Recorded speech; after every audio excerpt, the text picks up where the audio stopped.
ঝুঁকির কিছু লক্ষণ আছে, আমরা সেগুলো খেয়াল করবো যে আমাদের সন্তানদের মধ্যে আছে কিনা। প্রথম হচ্ছে স্ক্রিন বন্ধ করতে বললে প্রচন্ড রাগ করা। এটা খেয়াল করতে হবে যে প্রচন্ড রাগ করে যখন স্ক্রিন বন্ধ করতে বলা হয়। যেরকম আমার দুই সন্তান, আমার বড় ছেলের মানে বড় ছেলের বয়স হচ্ছে 4.5 বছর।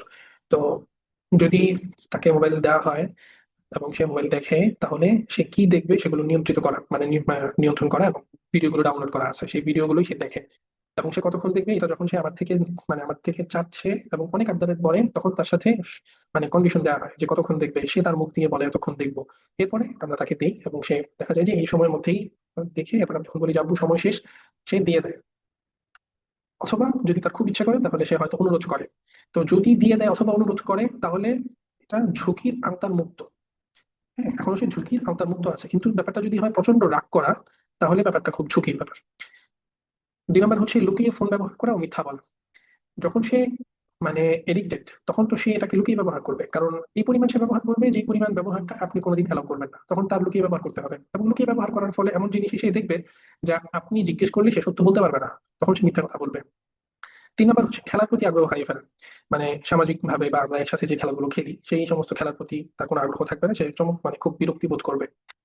শারীরিক ভাবে কি কি সমস্যা হতে পারে? প্রথম হচ্ছে রাতে ঘুমের ব্যাঘাত এবং সকালে ক্লান্তি। সব রাতের বেলা আপনি যখন একসাথে সবাই ধরেন একসাথে ঘুমিয়ে যাচ্ছেন, 10টার সময় আপনি ধরেন মানে খাওয়া দাওয়া শেষ, লাইট টাইট অফ করে সবাই শুয়ে পড়েছেন, সেও হয়তো শুয়ে পড়বে আপনার কথায়, আপনার ই করে, কিন্তু সে ঘুমাতে পারবে না।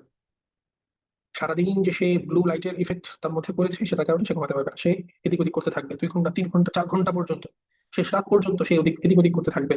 আপনি যদি মোবাইলটা মনে করেন যে তার থেকে নিয়ে নেয়, হ্যাঁ, অথবা ডিভাইস যেটা ল্যাপটপ ধরেন, সেগুলো যদি সে ব্যবহার ওই সময় করতে না পারে, তাহলে সে খুব অস্থির থাকবে। সে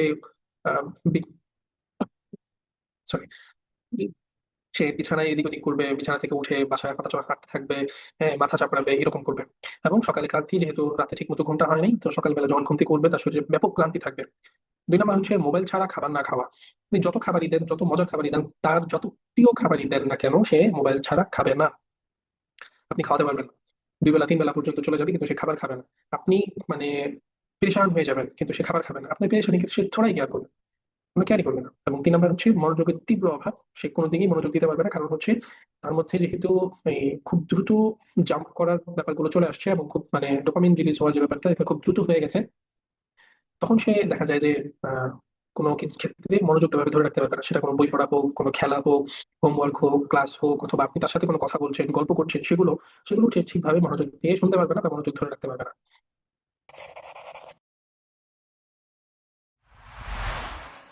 Sierrat Academy, Journey to Prophetic Lifestyle.